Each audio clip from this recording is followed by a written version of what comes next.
Genesis 47, verse 13. Joseph deals with the famine.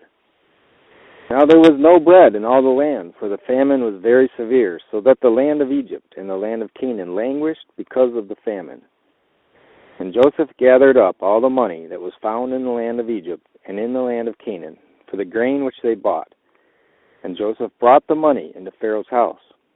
So when the money failed in the land of Egypt and in the land of Canaan, all the Egyptians came to Joseph and said, "Give us bread, for why should we die in your presence? For the money has failed." Then Joseph said, "Give your livestock, and I will give you bread for your livestock, if the money is gone." So they brought their livestock to Joseph, and Joseph gave them bread in exchange for their horses, the flocks, the cattle of the herds, and for the donkeys. Thus he fed them with bread in exchange for all their livestock that year. When that year had ended, they came to him the next year and said to him, "We will not hide from my lord that our money is gone. My lord also has our herds of livestock. There is nothing left in the sight of my lord but our bodies and our lands. Why should we die before your eyes, both we and our land? Buy us and our land for bread, and we and our land will be servants of Pharaoh. Give us seed that we may live and not die, that the land may not be desolate." Then Joseph bought all the land of Egypt for Pharaoh, for every man of the Egyptians sold his field, because the famine was severe upon them. So the land became Pharaoh's, and as for the people, he moved them into the cities, from one end of the borders of Egypt to the other.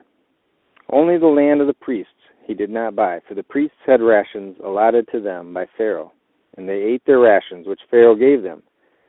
Therefore they did not sell their lands.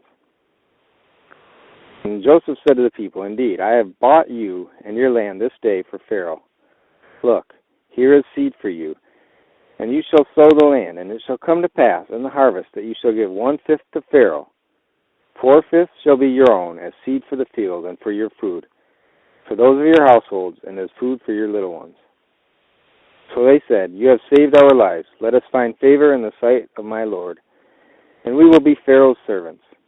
And Joseph made it a law over the land of Egypt to this day, that Pharaoh should have 1/5, except for the land of the priests only, which did not become Pharaoh's.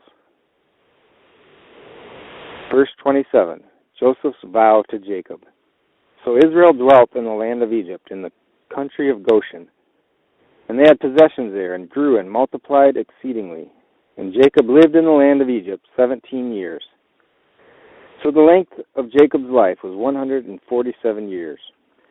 When the time drew near that Israel must die, he called his son Joseph, and said to him, "Now if I have found favor in your sight, please put your hand under my thigh, and deal kindly and truly with me.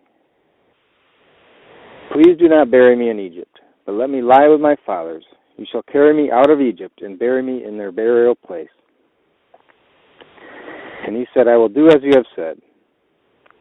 Then Jacob Israel said, "Swear to me." And he swore to him. Joseph swore to him, and Israel bowed himself on the head of the bed.